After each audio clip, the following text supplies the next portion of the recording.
Assalamualaikum warahmatullahi wabarakatuh. Kembali lagi di video pembelajaran saya dengan mata kuliah belajar dan pembelajaran. Oke teman-teman, perkenalkan nama saya Musfiratul Soleha dengan NIM 09105802-22004 dari Prodi Pendidikan Bahasa Indonesia, Fakultas Keguruan dan Ilmu Pendidikan Universitas Muhammadiyah Sidenreng Rapang. Oke, sekarang kita masuk ke pembahasannya, yakni bab 2, hakikat pembelajaran. Di sini kita akan membahas 5 hal. Yang pertama, definisi pembelajaran. Yang kedua, tujuan pembelajaran. Yang ketiga, hasil pembelajaran. Yang keempat, kondisi ideal pembelajaran. Dan yang kelima, jenis-jenis pembelajaran. Oke, sekarang kita akan membahas mengenai definisi pembelajaran. Pembelajaran pada dasarnya adalah suatu proses yang dilakukan oleh individu dengan bantuan guru untuk memperoleh perubahan-perubahan perilaku menuju pendewasaan diri secara menyeluruh sebagai hasil dari interaksi individu dengan lingkungannya. Secara mendasar, kriteria dari pembelajaran meliputi 3 hal. Yang pertama, pembelajaran merupakan proses perubahan. Yang kedua, perubahan hasil pembelajaran mencakup semua aspek kehidupan. Dan yang ketiga, pembelajaran terjadi karena adanya tujuan. Selanjutnya, kita akan membahas mengenai tujuan pembelajaran. Tujuan pembelajaran lebih diarahkan kepada taskonomi Bloom dan Krathwohl. Mereka membagi tujuan pembelajaran menjadi 3 kawasan, yaitu yang pertama, kawasan kognitif. Kawasan kognitif erat kaitannya dengan segi proses mental yang diawali dari tingkat pengetahuan hingga evaluasi. Ranah ini terdiri atas 6 tingkatan, yaitu yang pertama, tingkat pengetahuan, yang kedua, tingkat pemahaman, yang ketiga, tingkat penerapan, yang keempat, tingkat analisa, yang kelima, tingkat sintesis, dan yang keenam, tingkat evaluasi. Baik, yang kedua, kawasan efektif. Kawasan efektif erat kaitannya dengan sikap, nilai-nilai ketertarikan, penghargaan, dan penyesuaian perasaan sosial. Kawasan ini dibagi dalam 5 hal, yaitu yang pertama, kemauan menerima, yang kedua, kemauan menanggapi, yang ketiga, berkeyakinan, yang keempat, penerapan hasil, dan yang kelima, ketekunan dan ketelitian. Dan yang ketiga, kawasan psikomotor. Kawasan psikomotor terkait dengan keterampilan yang bersifat manual atau motorik. Kawasan psikomotor terbagi atas beberapa bagian, yaitu yang pertama, persepsi. Yang kedua, kesiapan melakukan tugas. Yang ketiga, mekanisme. Yang keempat, respon terbimbing. Yang kelima, kemahiran. Yang keenam, adaptasi. Dan yang ketujuh, organisasi. Selanjutnya kita akan membahas mengenai hasil pembelajaran.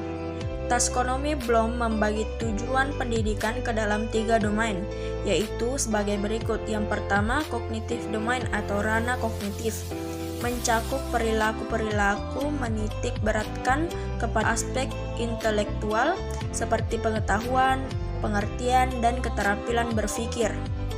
Yang kedua, affective domain atau ranah afeksi, berisi perilaku-perilaku yang menekankan aspek perasaan dan emosi seperti minat, sikap, apresiasi, dan cara menyesuaikan diri. Dan yang ketiga, psikomotor domain atau ranah psikomotor, berisi perilaku-perilaku yang menekankan aspek keterampilan motorik seperti tulis tangan, mengetik, berenang, dan mengoperasikan mesin. Selanjutnya kita akan membahas mengenai kondisi ideal pembelajaran. Tujuan pembelajaran yaitu menciptakan belajar yang baik, efektif, terukur, dan berproses. Michel mengemukakan belajar efektif sebagai berikut. Yang pertama, perhatian peserta didik yang aktif dan terfokus kepada pembelajaran. Yang kedua, berupaya menyelesaikan tugas dengan baik dan benar. Yang ketiga, peserta didik mampu menjelaskan hasil belajarnya. Yang keempat, peserta didik diharapkan berani untuk mengungkapkan apa yang belum dipahami kepada guru. Yang kelima, peserta didik berani menyatakan tidak setuju. Yang keenam, peserta didik dimotivasi untuk berani meminta informasi yang sesuai pembahasan. Yang ketujuh, mengecek hasil tugas yang dikerjakan. Yang kedelapan, peserta didik terbiasa untuk mencari alasan kenapa bisa salah. Yang kesembilan, dalam penyelesaian masalah, peserta didik mengambil contoh pengalaman hidup. Yang ke-10, peserta didik bertanya dengan rasa keingintahuan yang tinggi, dan seterusnya. Sedangkan konstruktivisme dalam Suyono dan Haryanto menjelaskan sejumlah kriteria pembelajaran yang efektif sebagai berikut. Yang pertama, harus diciptakan situasi yang menyenangkan. Yang kedua, belajar yang menarik perhatian peserta didik adalah menyenangkan karena menantang, relevan, mengarah tujuan, serta didukung metode untuk mencapai keberhasilan. Dan yang ketiga, hampir semua peserta didik dapat dan akan belajar bila didukung oleh guru dan lingkungan belajar yang efektif. Selanjutnya kita akan membahas mengenai jenis-jenis pembelajaran. Nah, dilihat dari aspek pembelajaran yang dicapai dapat dibedakan menjadi beberapa macam, yaitu yang pertama, pembelajaran keterampilan, yang kedua, pembelajaran sikap, dan yang ketiga, pembelajaran pengetahuan dan sebagainya. Sedangkan Gekna membagi pembelajaran menjadi beberapa kategori dari tingkat yang sederhana hingga ke tingkat yang rumit, yaitu yang pertama, pembelajaran melalui isyarat, yang kedua, pembelajaran rangsangan tindak balas, yang ketiga, pembelajaran melalui perantaian, yang keempat, pembelajaran melalui perkaitan verbal, yang kelima, pembelajaran dengan membedakan, yang keenam, pembelajaran konsep, yang ketujuh, pembelajaran menurut aturan, dan yang kedelapan, pembelajaran melalui penyelesaian masalah.